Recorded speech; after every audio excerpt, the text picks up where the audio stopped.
In Pasella, ons hou 'n klasvaakie kinderpartytjie. Geniet 'n nagkabaai kuier met Jennifer Zamudio, Sarah Tron, Karen Ferreira en Helene Bester.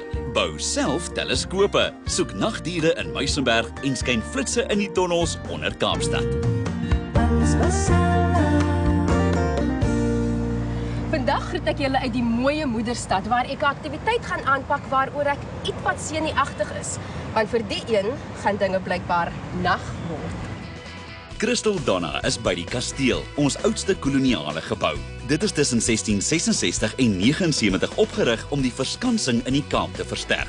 Van Riebeeck se oorspronklike opdrag was om hoofsaaklik varsprodukte aan skepe te verskaf. Derhalwe is groentetuine aangelê en gragte gebou om waterbronne te kanaliseer. Ek neem aan daar was destyds heelwat gragte hier. Ja, toe die Hollanders hier so aangekom het, het hulle baie gragte gebou, want hulle was baie homesick en hulle het die gragte saamgebring.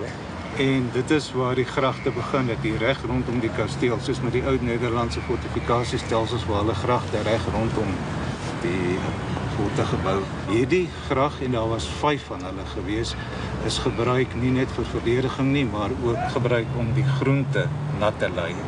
Lyk die tonnels nog presies soos wat dit gelyk het destyds toe dit gegrawe is? Nee, hulle het 'n bietjie verander. Hulle is nou tonnels, hulle was gragte, hulle was oop en hulle het geloop deur die company se tuine. Hierso kan jy sien, daar's 'n prentjie van 'n gracht hierso wat oop is, wat die Herengracht is hierso, en daar's ook 'n prentjie wat ek hierso het waar die rivier binne loop in die by die strand hierso.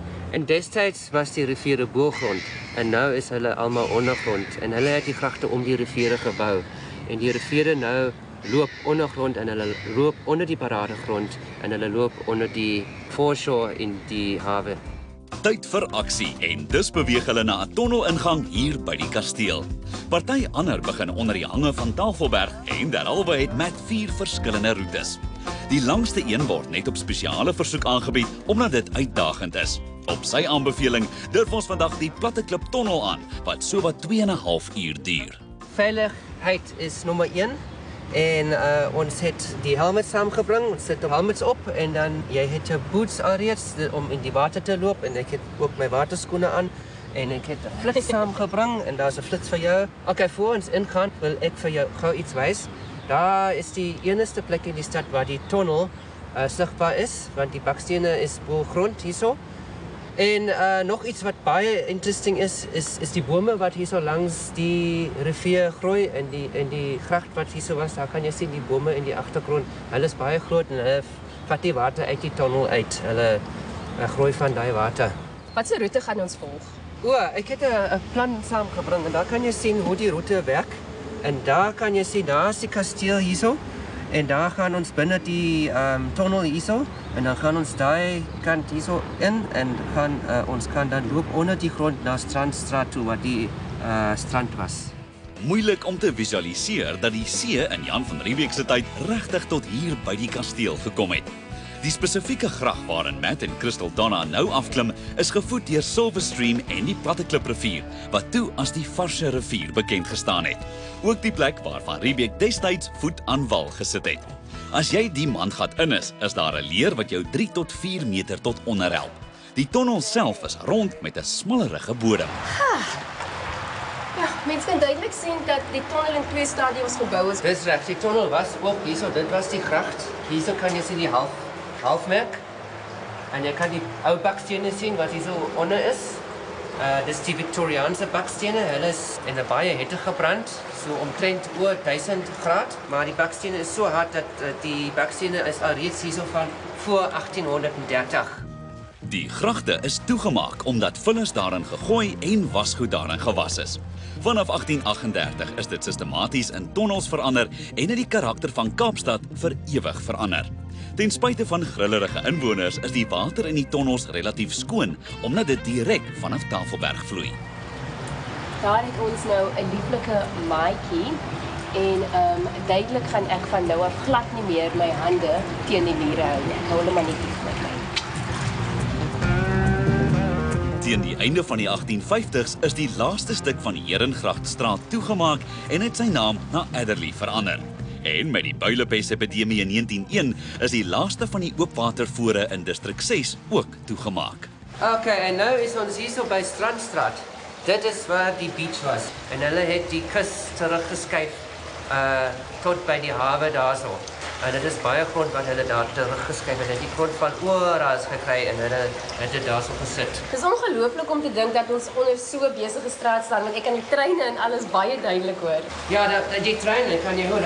Daar's baie van die treine wat hier so loop. En destyds toe die mense hier so aangekom het op die strand met hulle boot, die eerste ding wat hulle gedoen het is die kasteel gebou en dan het hulle huise gebou op die strand. So die hele Strandstraat was een van die beste strate in Kaapstad. Daar was baie mooie huise met stoepies waar die mense gesit het en hulle het gekyk na die oseaan en het gesien hoe die skepe inkom en dit was baie mooi hier. Van die eerste besighede was 'n gastehuis, bakkery en slaghuis.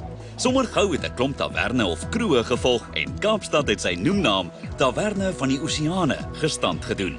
Reeds in 1778 is dit deur 'n reisiger beskryf as die mooiste straat of kanaal met groot eikebome en prachthuise. Matt, ek moet sê, so brawe meisie soos wat ek is ek baie bly dat jy in die tunnel met my is. Jy moet nie bang wees nie. Die meeste van die roete kan regop geloop word, maar daar is 'n klein deeltjie waar jy moet buig as jy lank is. Maar onthou, reenseisoen kan jy nie hier in nie, want dan is dit vol water. Vir diegene wat Kaapstad ken, ons twee stappers is terug verby die mangat waar hulle ingeklim het sowat 'n halfuur geloop in die teenoorgestelde rigting van Strandstraat en is nou onder Canterbury Straat.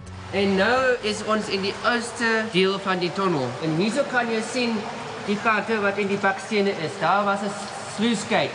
Hulle het die water opgedam hierso, sodat die water hierso kan uitloop na die mil en die kasteel en die groentetuine. Ek neem aan groentetuine was 'n baie groot belegging destyds. Ja, dit was, want die mense was op die skepe vir 6 tot 8 maande. En hulle het niks groentes gehad op die skepe. En so as hulle hierso aangekom het en daar was net een koel, dan was dit soos goud. Ja, dit was baie waardevol. En die water hierso was ook baie waardevol vir die Khoi mense wat hierso gebly het voor die Hollanders hierso aangekom het. Want hulle het hulle beeste met die water gevoed en die water hulle genoem Kamisa. En Kamisa is die woord vir die soetwaters van Tafelberg.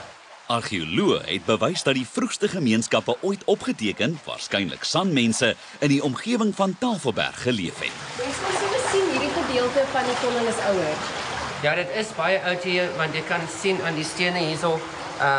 Dit is die blou steen wat hulle gekap het daar by Signal Hill en ook by Robben Island en hulle het dit opgebring hierso om die tunnels te bou en hulle het ook dieselfde stene gebruik vir die kasteel. So die kasteel en die kragte was dieselfde tyd gebou hierso.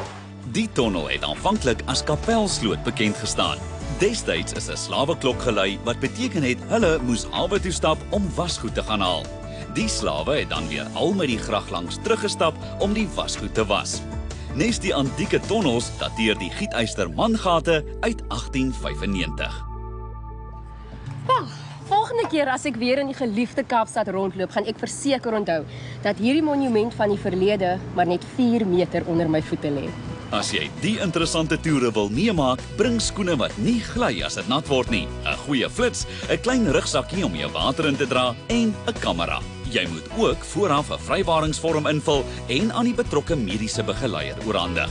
En nee, brawes, jy mag nie die toere sonder 'n gids onderneem nie. Kom binne gaan saam.